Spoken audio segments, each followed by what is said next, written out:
Bonjour les amis, bienvenue sur Tu joues ou quoi pour cette nouvelle vidéo. Aujourd'hui nous allons partir faire une petite course de voiture mais en rallye grâce à Rallyman Dirt. Alors vous voyez juste ici, c'est un peu flou évidemment parce que c'est de l'arrière-plan. Vous avez Rallyman GT que je vous ai présenté il y a quelques temps. Et bien voici la suite, enfin elle arrive. Ça sort le 7 juin.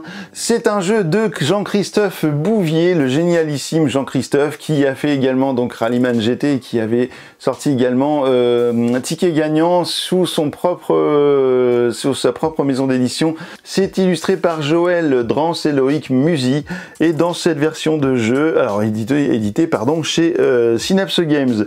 Voilà pour cette version. À la base, c'était un jeu chez Holy Grail Games qui a un peu coulé Holy Grail Games malheureusement, et puis du coup Synapse a repris les droits de Rallyman et puis donc ils ont fait tout ce qu'il faut pour pouvoir le sortir et ça c'est vraiment cool. Donc bravo à Synapse de reprendre ce jeu merveilleux et qu'il puisse enfin arriver en boutique.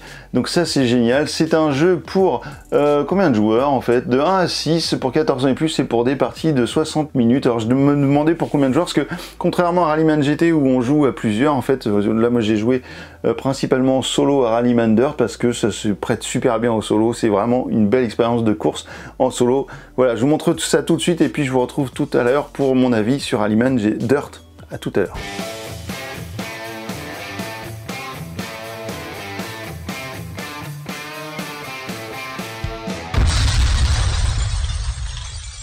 Voici le matériel de Rallyman Dirt. Donc le but du jeu dans ce Rallyman, eh bien, ce sera d'avoir le chronomètre le plus serré, le plus court possible, donc passer le moins de temps possible sur la piste. En comparaison avec GT, dans lequel il fallait gagner une course, et bien là, vous allez collectionner les cartes chronomètre comme ça, et vous allez faire le total à la fin. Moins des petits jetons secondes que vous allez peut-être récupérer lors de la partie si vous prenez quelques risques. Et c'est ce qui va faire votre temps à la fin, que vous allez pouvoir enregistrer sur un document que vous pourrez vous créer, et puis vous allez comme ça essayer d'enchaîner les spéciales et de faire un rallye complet pour peut-être être le plus rapide sur ce rallye. Voilà, bon, ça c'est un peu le but du jeu. Comment ça marche? Eh bien ça marche exactement comme Rallyman GT au niveau de la mécanique des dés. En gros, vous avez des dés noirs qui sont les dés vitesse. Voilà, comme si c'était votre boîte de vitesse, vos rapports, donc la première, deuxième, troisième, etc. jusqu'à 6. Vous avez un dé rouge qui est le dé frein. Vous avez deux dés blancs qui sont ici, qui sont les dés pour faire en gros maintenir la vitesse. Donc si vous êtes par exemple en vitesse 3 et que vous voulez maintenir votre vitesse à 3 sur une ou deux cases, eh bien vous pouvez mettre des blancs. Mais si vous êtes le premier à circuler sur la piste du rallye, eh bien vous allez prendre les dés oranges car la piste ne sera pas encore vraiment praticable. Et du coup, eh bien, vous allez en gros tracer le chemin pour les concurrents suivants et donc ce sera un petit peu plus dur pour vous parce que vous aurez deux panneaux de signalisation, là, des petits panneaux attention sur votre dé à la place de 1 sur les blancs. Et ça, qu'est-ce que ça fait? Eh bien, c'est qu'au bout de 3 panneaux, en tout cas pour cette voiture, au bout de 3 panneaux, eh bien, ce sera la sortie de route ou le tête à queue. Ça, c'est les cartes qui sont ici, le verso des cartes chrono qui vous le diront par rapport à ce qui est affiché dessus. Alors vous avez votre voiture, ici c'est une R6, alors comment elle va agir? Si vous êtes le leader, c'est-à-dire si vous êtes le premier sur la piste, vous aurez droit à 6 dés noirs, 2 dés oranges et 1 dé rouge, mais attention, vous ne pourrez pas dépasser les 3 panneaux d'interdiction. Si vous êtes le deuxième sur la piste en terre, eh bien ce sera la même chose, sauf que vous remplacerez les dés oranges par les dés blancs. Si vous êtes sur du bitume, ce sera 5 dés noirs et 2 dés blancs, et si vous êtes sur de la neige, ce sera 5 dés noirs et 2 dés oranges. Tout ça c'est très thématique, c'est pour les glissades, etc. La dangerosité du circuit. Vous aurez une roue de secours qui vous permettra, si jamais vous avez un pion dégâts qui vous enlève un dé orange ou un dé blanc suivant ce que vous avez joué, eh bien vous pourrez enlever votre roue de secours et puis vous allez pouvoir récupérer votre dé, car ça c'est pas mal. Car ici vous avez un jeton, un sac de jetons avec donc des pions dégâts. Et lorsque vous allez faire des têtes à queue ou des sorties de route, eh bien vous allez regarder, là, je en prends une pour vous montrer. Par exemple ici je suis sur une carte numéro 4, et bien au dos j'ai ici le symbole de la sortie de route. Donc quand ça arrive, et bien par exemple ma voiture elle se retrouve sur le côté, ce qui fait que les autres concurrents derrière pourront éventuellement passer. Je regarde ensuite sur quel type de tuile je suis. Donc ici c'est une jaune, j'ai un petit trait, ça veut dire que je vais tirer une tuile au sort dans le sac. Les tuiles ont deux faces. Vous avez une tuile, une face comme ceci avec un dé qui est indiqué, donc ici ça veut dire que bah, je vais perdre un dé, donc le 6, hein. Et puis de l'autre côté vous avez également une inscription avec un petit trait comme ça, une espèce de petite courbe qui vous indique en fait les dégâts que vous prendriez si vous aviez pris une corde.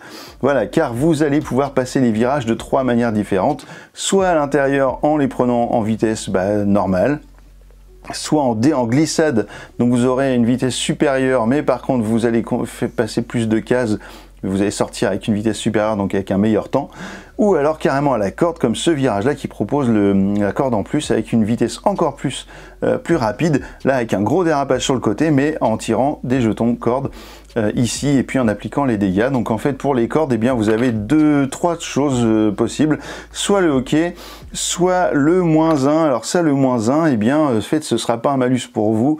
En gros ça veut dire que thématiquement vous aurez envoyé toute la bouillasse sur la route en glissant, et que du coup pour les concurrents suivants, eh bien ils auront un malus de -1 pour toutes les valeurs qui sont sur le virage. Donc ici le 4 passera à 3, le 3 passera à 2 et le 5 passera à 4. Et vous avez également, il faut que j'en trouve un, des petits jetons comme ça. Alors ici voilà, de l'autre côté vous avez la courbe avec -1 dé blanc ou -1 dé orange, que je vous rappelle vous allez pouvoir en récupérer avec votre roue de secours. Voilà, donc ça c'est pour les cordes.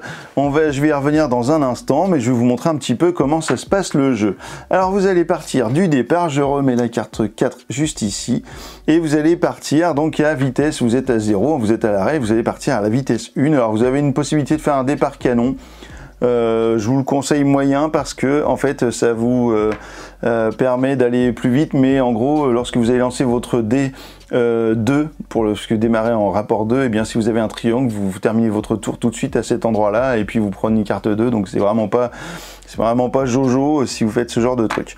Donc là ici j'ai mis un 1, un 2, je peux très bien changer de piste, hein, vous avez vu, de côté sur la route, il n'y a pas de problème. Ici je mets un 3, je vais mettre un orange parce que c'est moi qui ouvre la piste, donc ici je maintiens ma vitesse à 3, je sors du virage, hop là, à 4, et je peux monter mes rapports jusqu'à 6. Donc là j'ai deux solutions possibles, soit je lance tous les dés, et j'espère ne pas atteindre les 3 panneaux. Si je fais ça, eh bien je vais prendre autant de jetons secondes que je vais pouvoir soustraire à la fin de mon total que le nombre de dés. Donc là 1, 2, 3, 4, 5, 6, 7, 8, ça veut dire que je pourrais récupérer 8 secondes. Mais là c'est très risqué, là il vaut mieux jeter les dés un par un et avancer au fur et à mesure pour essayer de pas trop prendre de risques. Hop là, essayer de les faire rouler un petit peu plus. Hop, tac, et ben pour l'instant tout va bien. Et ben voilà, le dernier c'est même pas la peine de le jeter, ça veut dire que là je vais arriver direct ici en vitesse numéro 6, donc ça c'est très très bien. Hop là, je récupère mes dés et je prends une carte 6, donc ça veut dire que là j'ai mis 10 secondes pour faire ça, c'est vraiment le top. Là il n'y a pas mieux. Ensuite je vais arriver ici, donc je vais pouvoir commencer à préparer mon virage. J'ai la possibilité de le prendre en vitesse 2 à l'intérieur, j'ai la possibilité de le prendre en glissade à 3, mais j'ai également la possibilité de le prendre à la corde. À la corde, ça veut dire, alors je vais placer un petit dé pour se rappeler que je suis là. La corde, ça veut dire que quand je vais arriver ici, je vais partir, hop là, en dérapage sur cette case, en dérapage sur cette case, en dérapage sur cette case, et après je vais repartir. Donc ça c'est plutôt pas mal.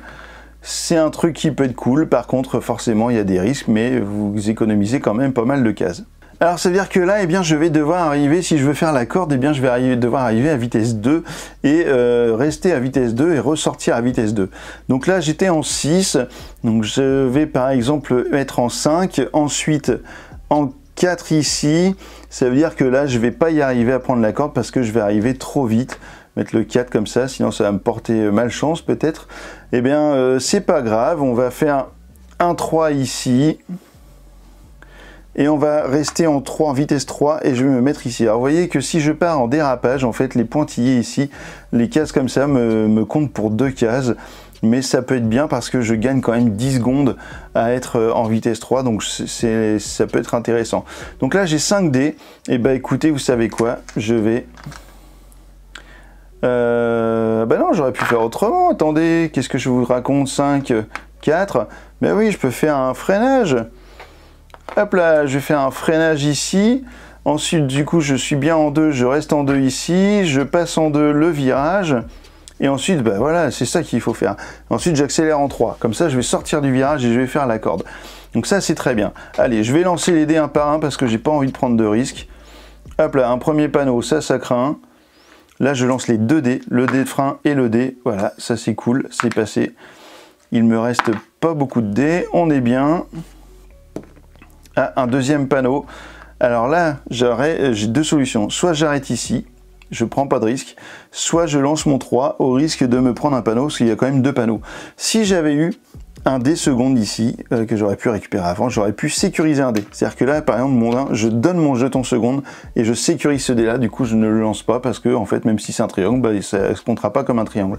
Mais lorsque vous faites ça, si vous sécurisez votre premier dé vous coûte -1, votre deuxième dé vous coûte -2, le troisième dé vous coûte -3, etc. Donc là, attention à ça. Mais là, j'en ai pas. Donc je vais rester comme ça, je vais rester en vitesse 2 parce que j'ai pas envie de faire un tête à queue. Je vais donc arrêter ici. Et je vais vous montrer un peu comment ça se passe, comment ça marche au final. 1, 2, hop là, ça veut dire que là je suis comme ça, ensuite je suis comme ça, et ici comme ça, voilà.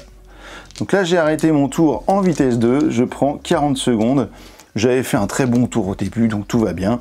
Et on est reparti. Allez, on va continuer et puis on va essayer de faire le petit saut qui est là, parce que ici j'avais une vitesse limite de 5, mais de toute façon je pourrais jamais y être puisque j'étais en 2. Bah oui, je suis en 2. En 2 ici, pardon. Donc là je vais être en 3. On va dire que ici on est en vitesse 3 encore. En 4 ici. Et puis on va décélérer peut-être la prochaine fois. On va faire ça, je vais faire comme ça, voilà. On va faire ça comme ça, du coup 2, 3 et puis 4 ici parce que ici j'ai un saut qui va me permettre de gagner une case. Allez, on va tenter de jeter tous les dés d'un coup, 1, 2, 3, hop là, et ici on est en vitesse 4. Et bah ça passe, du coup 1, 2, 3, 4, 5, je récupère 5 secondes que je vais pouvoir déduire à la fin, donc 1, 2, 3, 4, 5, c'est parfait. Donc là je suis en vitesse 4, donc là je regagne du temps, là je vous dis pas, là c'est parti, donc là j'étais en vitesse 4, je vais ralentir ici en vitesse 3 pour pouvoir faire le saut, et le saut va me permettre de gagner une case, donc je vais rentrer ici, je vais atterrir ici en vitesse 3, donc c'est pas mal, je vais arriver dans le virage en vitesse 3, donc ça j'ai le choix, en fait lorsque je saute et que j'arrive dans un virage, j'ai le choix de me mettre là où je veux, et ben je vais me placer comme ça parce que sinon après je vais faire une sortie de route, je vais faire une perte de contrôle, donc ça va m'arranger que moyennement. Donc ici ben, je vais relancer les dés, tous les 3, voilà c'est parfait. J'arrive ici en dérapage, hop là, et puis je regagne 3 secondes. Hop là, je continue. On est bientôt arrivé au bout. Je reste à 3, vitesse 3. D'ailleurs, peut-être que c'est mieux de faire comme ça. Je vais faire la vitesse 4. 3. Et puis, je vais faire vitesse 1 ici pour terminer à l'intérieur. Je vais faire vitesse 2. Et comme ça, alors il va falloir tenter des stratégies, hein. Je vous le dis tout de suite, c'est qu'il va falloir faire des tactiques pour que vous puissiez trouver les meilleures combinaisons. Là, c'est sûrement pas la meilleure, mais en tout cas, c'est celle que je vais appliquer là. Mon 4, il est bon. Ici, j'ai un panneau. Attention, ici, ça passe. Ici, ça passe, et donc ça va forcément passer parce qu'il m'en restait plus qu'un derrière. Donc là, j'ai bien fait mon virage. J'enlève tout ça. Je suis en vitesse 2, donc je prends 40 secondes. Et là, mon prochain tour, eh bien, j'arrive forcément. Et là, j'arrive en vitesse 3. Hop là, et donc je prends 30 secondes. Voilà, bon, ça, c'est pas génial, par contre, de finir en vitesse 3. Et là, maintenant, je suis arrivé au bout de ma course. Je vais pouvoir compter un petit peu combien de temps j'ai mis. Ici, j'ai mis 40, donc ça fait 1 minute, 1 minute 50, 2 minutes 20, 2 minutes 20 moins 8, et bien ça fait 2 minutes 12, messieurs, dames, voilà, pour arriver à faire ce circuit. Alors c'est pas un circuit qui existe dans le truc, hein, j'ai pris des tuiles un peu au hasard, et puis je vous ai monté un petit circuit pour vous montrer un peu comment ça marche. Voilà, j'espère que je vous ai pas dit de bêtises, je crois pas. C'est plein de... Quand même, ce jeu est plein de petits points de règle un petit peu pointus parfois, donc pour la simulation. Alors c'est vrai que je remets en place parce que les tuiles bougent pas mal, donc ça c'était déjà un problème dans dans Rallyman GT. Puis moi je suis un peu psychorigide là-dessus, j'aime bien quand c'est bien mis. Et puis donc là, si vous avez envie, eh bien vous allez pouvoir repartir de zéro, vous notez votre score, vous allez pouvoir retenter et puis refaire une partie pour vous remettre, essayer de battre votre score, un beat your own score sur ce même circuit. Et puis sinon vous allez pouvoir enchaîner les rallyes. Alors une chose par rapport au fait, si vous enchaînez si vous jouez à plusieurs, le premier joueur va faire un premier tour. Il va ensuite jouer une deuxième fois son deuxième tour, pardon, j'allais dire une deuxième fois un premier tour, non. C'est pour lui laisser de l'avance parce qu'en fait dans ce jeu, le but c'est pas de doubler les gens. Ensuite, le deuxième joueur va lui faire son premier tour, le premier va faire son troisième tour, le joueur numéro 2 va faire son deuxième tour, et ensuite seulement le troisième joueur, par exemple, pourra arriver pour faire son premier tour. Voilà, comme ça vous aurez toujours 2 tours d'avance, ce qui fait que normalement, à moins de faire une série d'accidents, vous n'allez pas vous rencontrer ou vous doubler. Et bien voilà, alors qu'est-ce qu'on a comme petit jeton de pénalité? Là on va perdre des dés noirs, on va perdre des dés rouges, on va perdre tout un tas de choses, hein. De toute façon, voilà, vous avez également, alors je vous les sors, hein, voilà, vous allez perdre les dés rouges. Ici ce sera, comme je vous disais, les malus dans les virages pour réduire la vitesse. Ici ce sera tout va bien. Quand vous aurez un hockey, c'est que tout va bien également. Voilà, c'est comme ça que vous allez jouer à Rallyman Dirt. Et c'est très plaisant parce que même en solo, c'est super cool. Je vous retrouve dans un instant pour mon avis sur cette version de Rallyman. À tout de suite.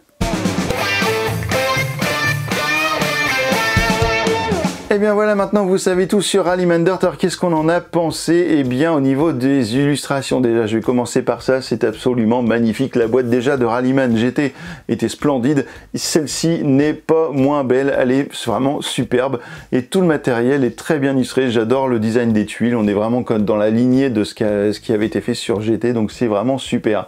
Au niveau du matériel, on n'a que du très bon matériel, les tuiles sont très épaisses, toutes les voitures sont très bien faites, moi j'aime beaucoup. On a tous les petits jetons avec un petit sac, vous avez vu, pour les dégâts, c'est vraiment très très chouette. Par contre, on n'a pas d'insert comme dans Rallyman GT et tout est en bordel dans la boîte, et ça c'est un peu problématique, je trouve, de pas avoir un petit insert en carton, ne serait-ce qu'en carton, pour que tout reste bloqué dedans et que ça puisse pas être le bazar tout le temps dans la boîte. Ça aurait été cool. Ensuite, au niveau du matériel, je trouve que c'est quand même bien dommage sur la version de la boîte de base de n'avoir aucune tuile d'asphalte et aucune tuile de neige, puisque toutes les cartes des voitures ont cette possibilité de carte d'asphalte et de neige avec des dés en moins. Et en fait on n'a aucune tuile qui exploite ça dans la boîte, donc ça c'est vraiment dommage. Je trouve ça c'est un gros point négatif pour moi, même si le jeu est super. En fait je trouve que c'est très limitant d'avoir 31 tuiles comme ça, donc c'est super d'avoir 31 tuiles, mais 31 tuiles de terre, je trouve ça quand même vraiment dommage. Voilà, je tenais à le dire. Surtout que j'ai vu également d'autres vidéos, parce que j'ai regardé un petit peu ce qui se passait pour voir un petit peu le matériel qu'il y avait supplémentaire. Il y a des gens qui ont des voitures, donc des R5, des R4, qui du coup ont des dés en moins, etc. Et en fait, ça propose une asymétrie, et en fait une course de voiture c'est asymétrique parce que tout le monde n'a pas forcément les mêmes moteurs, tout le monde n'a pas forcément les mêmes voitures, et je trouve dommage que dans cette version, encore une fois, on ait tous des R6, même si le design de la voiture change, on a tous les mêmes choses, ce qui est bien dommage je trouve par rapport à la thématisation et à la simulation de la voiture. Au niveau de la mécanique du jeu, on est sur quelque chose qui est vraiment très proche de Rallyman GT. Donc si vous étiez habitué, il n'y a pas de problème. Vous avez là d'autres choses en plus avec les glissades, avec les cordes. Vous avez des guets aussi que je vous ai pas parlé. Vous avez d'autres choses comme ça qui sont super, avec le fait que vous ayez que vous ouvriez la piste et que du coup ce soit un petit peu plus difficile. Le fait d'envoyer un peu de la bouillasse et tout qui peut salir la piste si vous faites la corde. Donc ça c'est vraiment tout est bien pensé dans ce jeu là. Donc ça c'est très très chouette au niveau de la mécanique. Au niveau du livre de règles, j'avoue qu'au début quand j'ai commencé à regarder le livre de règles, je me suis dit waouh, mais en fait comment ça se fait qu'on a autant de pages sur un jeu comme ça avec autant d'explications? C'était même au début je me suis dit waouh, en fait j'ai trop la flemme de lire ça, et au final bon ça se lit très bien, mais c'est vrai qu'il y a beaucoup de choses, beaucoup de points de règles. J'espère de ne pas avoir dit trop de bêtises dans la vidéo, mais c'est pas grave, vous me reprendrez comme d'habitude parce que j'en dis souvent, donc moi le principal c'est que vous compreniez déjà comment ça fonctionne, et puis que vous puissiez y trouver un intérêt ou pas, si ça vous plaît ou pas ce type de jeu. Les gros points positifs de ce jeu, eh bien c'est sa thématique et le fait que l'on fasse du chrono, parce que ça c'est vraiment ça pour le coup. On a un vrai mode solo au final dans ce jeu, parce qu'on peut faire, moi j'ai joué beaucoup en solo et en fait on reprend le même circuit, on essaye de battre son score et c'est vraiment chouette de faire ça et de trouver des nouvelles techniques. Et puis voilà, vraiment suivant comment vous sortez d'un virage, si vous sortez pas de la même vitesse que de la partie d'avant, évidemment ça vous change toute votre partie après, puisque les temps, votre remise en route, etc. va être différente. Donc c'est vraiment, au niveau de la rejouabilité, c'est vraiment super bien. Mais ça aurait été encore mieux si on avait des tuiles, comme je vous le disais, d'asphalte et de neige. Et ça ce sera mon point négatif. Ce sera le manque de diversité des tuiles dans la boîte de base et le manque de diversité des véhicules dans la boîte de base. Globalement, ce jeu est très bon. Et si vous avez aimé le GT, je vous conseille très fortement d'essayer le Dirt, car vous allez vous faire plaisir avec un bon jeu de rallye avec des chronos, et ça c'est vraiment très plaisant. Donc maintenant que vous savez tout sur Rallyman Dirt, et ben alors, tu joues ou quoi?